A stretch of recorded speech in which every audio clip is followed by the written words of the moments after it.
తెలంగాణ రాష్ట్ర ముఖ్యమంత్రిగా నా కర్తవ్యాలను శ్రద్ధతో అంతఃకరణ శుద్ధితో నిర్వహిస్తానని భయం కానీ పక్షపాతం కానీ రాగద్వేషాలు లేకుండా రాజ్యాంగాన్ని శాసనాలను అనుసరిస్తానని ప్రజలందరికీ న్యాయం చేకూరుస్తానని దైవ సాక్షిగా ప్రమాణం చేస్తున్నాను. These were the words spoken by Revanth Reddy when he took oath as Chief Minister. And one word in that oath is central to this story: pakshapatam, favoritism. A chief minister's brother can do business. His family doesn't lose the right to earn money because one member becomes the chief minister. The problem begins if that relationship gets them something an ordinary businessman wouldn't get: a cheaper price, relaxed eligibility, preferential access, or the intervention from the government. Akkada pakshapatam ani question vastundi. And BRS has repeatedly raised exactly this allegation against Revanth Reddy's family. Swachh Bio, Amrut Tenders, Lagacharla, and now Tesseract. Different relatives, different transactions, different allegations. They haven't all been proved merely because they have been repeated. But BRS political argument is clear. Revanth Reddy government lo Revanth Reddy family ki special treatment jarugutunda? Fair question. So let's take the latest case. Tesseract Advanced Systems was allocated around 5 acres at Raviryal and approximately 20,000 square meters at a cost of 3,707 per square meter. For the total transaction would be around 7.5 crores. Revanth Reddy's brother Anumula Kondal Reddy is now its chairman.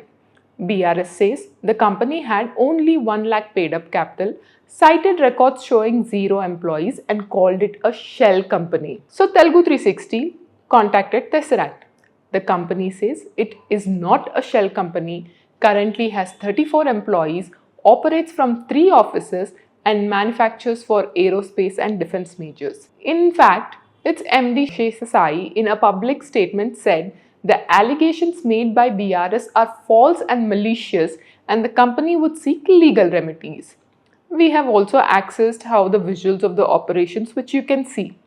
But Tesseract saying it is not a shell company doesn't close the case, just as BRS calling it one doesn't prove the allegation.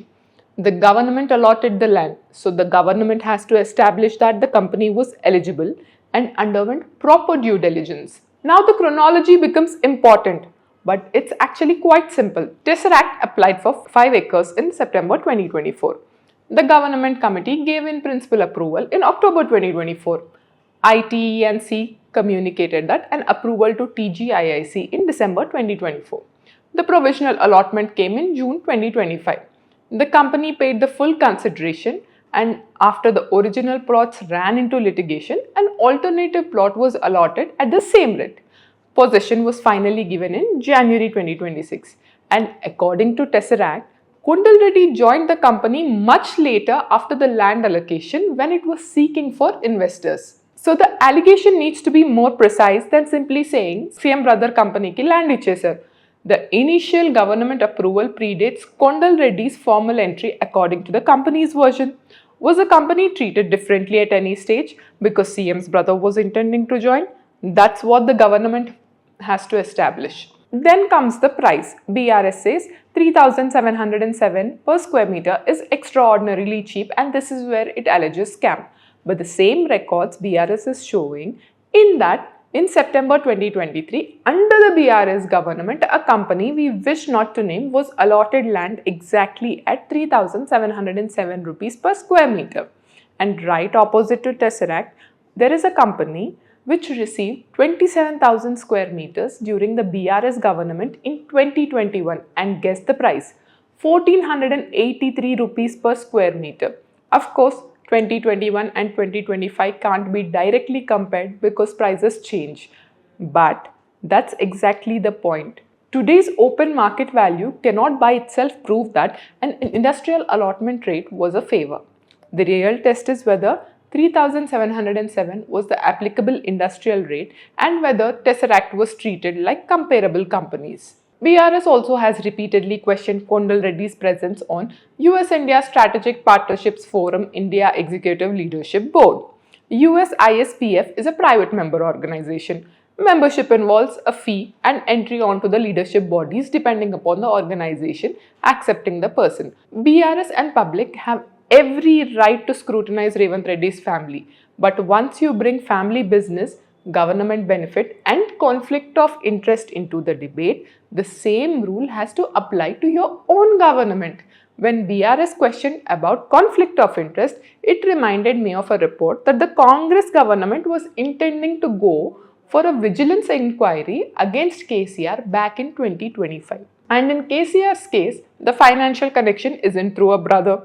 KCR himself declared it. In his 2018 election affidavit, KCR declared approximately 4 crores invested in Telangana Publications Private Limited with Namaste Telangana and Telangana Today. Now look at the government advertising expenditure exclusively accessed by us. The records available with us examine approximately 1759 crores in government advertising expenditure. Of that, a Telugu newspaper associated with BRS received 181 crores. Another English newspaper associated with BRS received 149.6 crores. Together nearly 331.15 crores. This is nearly 19% of the expenditure examined in these records. And the comparisons are striking. BRS affiliated Telugu paper received 181.5 crores compared with Enadu, which got 115.3 crores, Sakshi 150 crores, Andhra Jyoti 46 crores. The English paper associated with BRS got 149 crores compared with the Hindu newspaper, which is 63 crores. Times of India got much less, 73.63 crores, and Deccan Chronicle 78.18 crores. And the English newspaper figures are only for 8 years because that was started after the government came. The other English newspapers are for 10 years. Now, ikkada pakshapatam anna question rada ilanti time lo again. The fact that these newspapers receive government advertisement is itself not wrongdoing. Governments advertising newspapers. But KCR was the sitting chief minister and had himself declared a financial interest in Telangana Publications. The question becomes much sharper. How were the rates decided? How was the advertising distributed? Were the same criteria applied to everyone? The records available with us raise questions about tariff revisions, circulation figures, and the processes followed during the 2019 tariff revision. They also raise questions about the English newspapers' tariff compared with older English newspapers with a higher circulation. And then came COVID, newspapers were struggling, circulation collapsed, advertising revenues fell. If publications linked to a company in which the sitting chief minister had declared financial interest were treated better than competitors during such period, the government has to explain the objective basis for that treatment. Today, BRS says, CM brother company ki government land ela? Fair, right? Then yesterday's question is also fair. How was that conflict managed then? That's actually a more direct conflict of interest question because the declared financial interest belonged to the chief minister himself. And this problem isn't unique to Telangana. N.T. Ramarao, while he was chief minister of Andhra Pradesh, worked on a Brahma Rishi Vishwamitra movie. The controversy over a chief minister pursuing commercial activity even reached court later. The larger principle that emerged is important for this discussion. Holding public office does not automatically prohibit private commercial activity.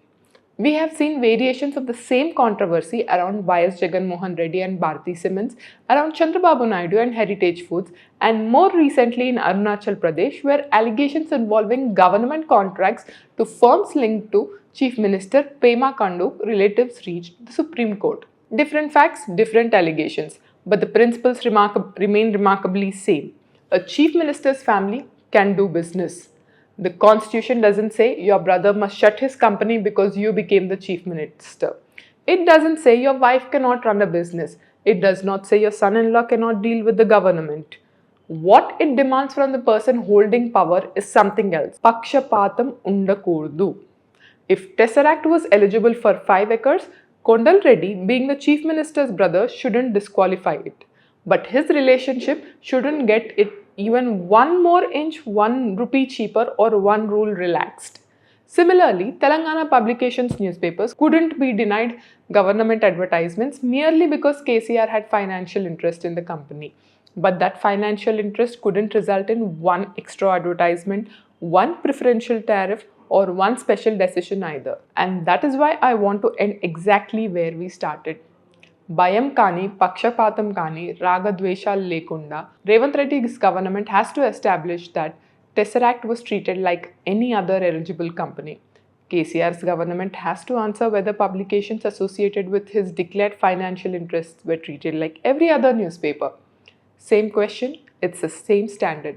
Me family businesses government ముందుకు వచ్చినప్పుడు మిగతా వాళ్ళకి apply చేసిన rule వాళ్ళకు కూడా apply చేశారా? Because governments change, parties change. Today, one party asks question that it had to answer yesterday, but the oath doesn't change. Pakshapatam lekunda.